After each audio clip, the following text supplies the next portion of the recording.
உங்கள் favourite TV ஷோக்களை இனி miss பண்ண தேவையில்லை. ZEE5 இல் முற்றிலும் இலவசமாக காணுங்கள், இங்கேயும் எப்பொழுதும். நீ எங்க இருந்த? ஏன் டின்னருக்கு வரவே இல்ல? இப்போ உனக்கு என்ன பிரச்சனை?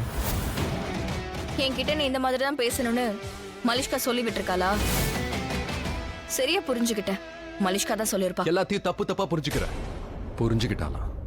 அனாவசியமா என் வாயை இப்படி கிளறாத. நான் ஏற்கனவே கோவத்துல இருக்க, இன்னும் ஏதாவது சொல்லி கோவத்தை அதிகமாக்காத. காரணத்தை சொல்ல. இப்போ வந்து என்கிட்ட நீ கேக்குறியா? நீ என்ன காரியம் பண்ணிருக்கன்னு உனக்கு தெரியுமா? இல்ல, நான் என்ன பண்ணேன்னு எனக்கு தெரியாது.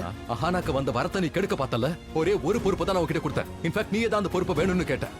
ஆனாலும் அதை முடிக்கல. எல்லாத்தையும் தலைக்கிட பண்ணிவிட்ட. எல்லாத்தையும் மொத்தமா கெடுத்து விட்ட நீ. ரிஷி, நான் வேணும்னு எதுவுமே பண்ணல. உனக்கே தெரியும்ல, கான்டினென்டல் ஃபுட் பண்றதுக்காக நான் 2 பேக் கொண்டு வந்தேன். ஆனா அந்த பேக் காணோம். அப்ப நான் வேற என்னத செய்ய? எதுவுமே பண்ணாம கை கட்டி நிக்க சொல்றியா? டேபிள்ல ஒண்ணுமே இல்லாம இருந்திருந்தா எப்படி இருந்திருக்கும்? அதனால தான் நான் இந்தியன் ஃபுட் கொண்டு வந்தேன். அதோட நீயும் அங்கதானே இருந்த. அவங்களுக்கு ரொம்பவே பிடிச்சிருந்தது. பாராட்டிட்டு தானே போனாங்க. அவங்க சும்மா ஏதோ பேருக்கு பாராட்டிட்டு போனாங்க, வேற எதுவும் இல்ல. உன்னை வருத்தப்பட வைக்க வேண்டாம்னு நினைச்சிருக்காங்க. அதோட நீ பண்ணிருந்த சமையல் அதெல்லாம் வெறும் நம்மள மாதிரி இந்தியன்ஸ்க்கு மட்டும் தான் பிடிக்கும். லண்டன்ல இருந்து வந்தவங்களுக்கு இதெல்லாம் பிடிக்க வாய்ப்பே இல்ல. நான் சரியா தான் சொன்னேன். உன்னோட போன் தான் அடிக்குது. எனக்கு அது தெரியும், எல்லாம் கேக்குது. என்னோட போன் அடிக்கிறதுக்கும் நீ பதில் சொல்றதுக்கும் எந்த கனெக்ஷனும் கிடையாது. என்ன எதுக்கு மறைச்சிட்டு இருக்க? அதான் போன் அடிக்குதுல, அதை எடு. நான் உன்னதான் முறைப்பேன். எனக்கு நீ பதில சொல்லு.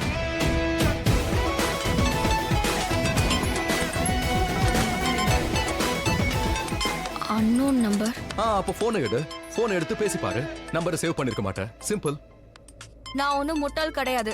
இந்த விஷயம் எனக்கும் தெரியும். எனக்கு அப்படி தெரியலையே. சரி சீக்கிரம் போன் எடு. இந்த ரிங்டோன் வேற படு கேவலமா இருக்கு. மூளையே குழம்பிடும் போல இருக்கு. உன்னோட ரிங்டோனும் இதேதான்.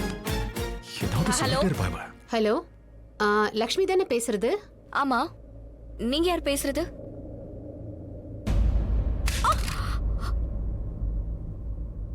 லக்ஷ்மி, நான் கௌதமோட அம்மா பேசுறேன். சொல்லுங்க. வணக்கம் ஆண்டி. வணக்கம், எப்படி இருக்க? சாரி, நான் இந்த நேரத்துல ஃபோன் பண்றேன். டிஸ்டர்ப் பண்ணல? இல்ல ஆண்டி, நீங்க ஒன்னும் டிஸ்டர்ப் பண்ணல. ஏன் இப்படி எல்லாம் பேசுறீங்க? என்ன விஷயம் சொல்லுங்க, நான் கேக்குறேன். கௌதம் பக்கத்துல இருக்காரா? கௌதம் நல்லா இருக்காரா? அவன் மட்டும் இல்ல, நாங்களும் தான். உனக்கு தெரியுமா லக்ஷ்மி, இங்க வந்ததுல இருந்து உன்னை பத்தி மட்டும் தான் பேசிட்டு இருக்கோம். உண்மையிலேயே நீ ரொம்ப நல்லா சமைச்சிருந்த.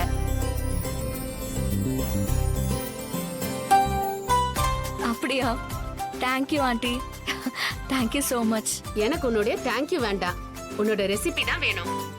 நாளைக்கு எங்க வீட்ல நீ பண்ண மாதிரியே டிஷ் தான் வேணும்னு அடம் பிடிச்சிட்டு இருக்காங்க. அப்படி இல்லனா நாங்க எல்லாரும் நேரா உங்க வீட்டுக்கு வந்து தான் சாப்பிடுவோம். அட நீங்க வாங்க, நான் சமைச்சு கொடுக்கறேன். கம் ஆன் லக்ஷ்மி, இவங்க பழக்கத்தை கெடுத்துறாத ப்ளீஸ்.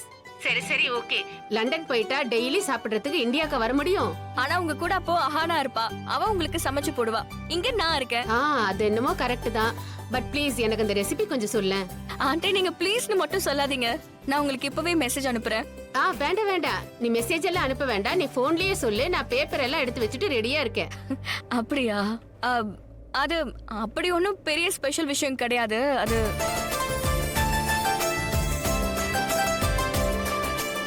ZEE5 ஆப்பை டவுன்லோட் செய்து அனைத்து எபிசோடுகளையும் இலவசமாக பாருங்க.